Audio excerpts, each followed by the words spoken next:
Good morning, Nifer. I'm Adora. And I'm Miles. Today is Monday, April 16th.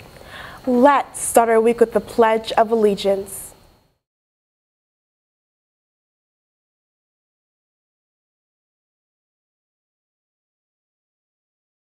I pledge of allegiance to the flag of the United States of America, and to the republic for which it stands, one nation, under God, indivisible, with liberty and justice for all.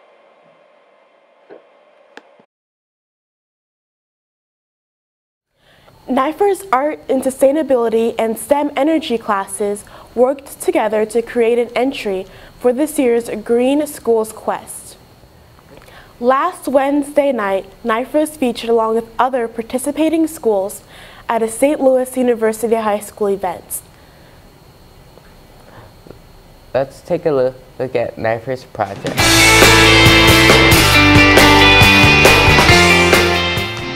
One of our first steps was having Mr. Gender, a beekeeper, come in and teach us about bees and what they do in the environment as pollinators. He brought in live bees and showed us how they make honey in their honeycombs. He also showed us a honeycomb full of honey and showed us how it gets extracted. Then we got to try extracting it. It was really cool, learning about how much bees do for the environment. Now we have a beehive in our garden, and we are putting bees in it in the spring. We made frog houses out of clay to put in our gardens. Frog houses are used to attract frogs to our garden. Frogs are good for the environment and for our gardens. After our gardens had seeds planted, we decided we wanted to start attracting some wildlife into our gardens. We started off by attracting frogs. We found out a good way to attract frogs would be to make frog houses to put in our gardens. Every student in our class got to make a design for their own frog house, build it out of clay, and then paint them. Once they were finished, each garden team picked their two favorite out of the group, and those were placed in or around the garden. The rest were put around the small pond we made to also help attract the frogs.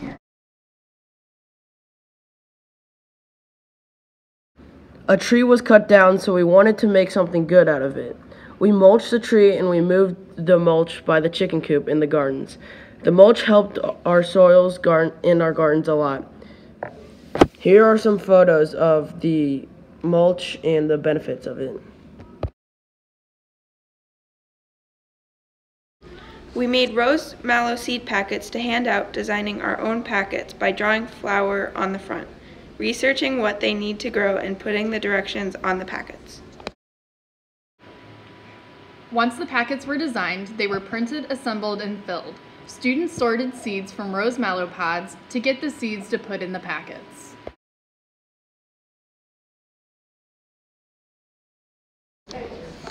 We planted plants that are native to Missouri around the chicken coop.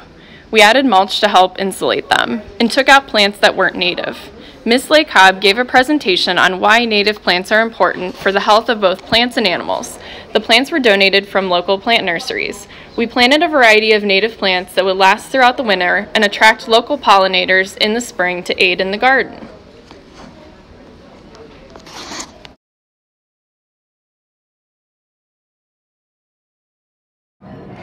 We got to take the food we grew in the garden and make a pollinator feast, including omelets using eggs from our chickens, pancakes, chard from our garden, potatoes from our garden, carrots, and eggs.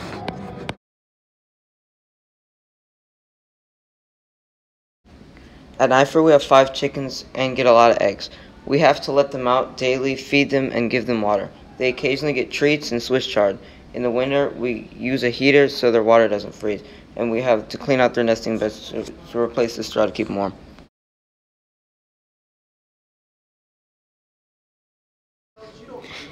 We watched about water pollution and tried to reduce the amount of plastic used at Nifer. We collected plastic bottle caps to make 5 water bottle refillable stations, and each student got a reusable water bottle.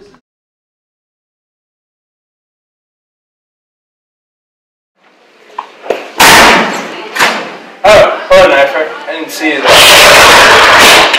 We're going to store collecting bottle caps, and we need your help. Yeah.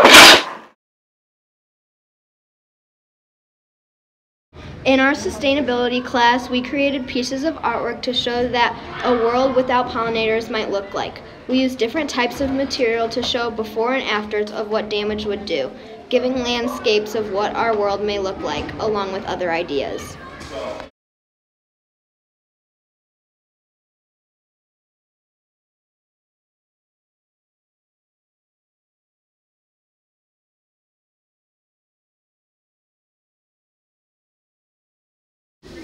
As a part of preparing for the pollinator feast for next year, students planted garlic in partnership with Slow Food St. Louis to keep heirloom varieties of garlic thriving in school gardens and farms across the St. Louis area.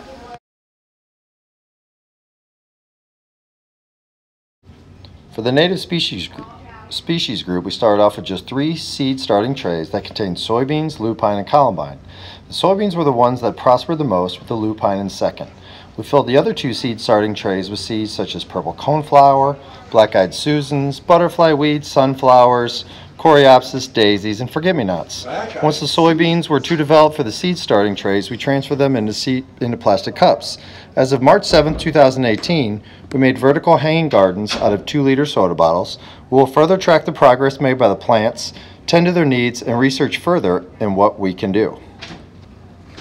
Congratulations to NYFIR's team for their hard work. Take a look at the weekly watch provided at the end of the broadcast. This will help you plan your week. Before the weekly watch, you can check out a featured project from Mr. Baker's 8th grade Makerspace class. That's it for today. Thanks for watching. And remember, you belong at NYFIR.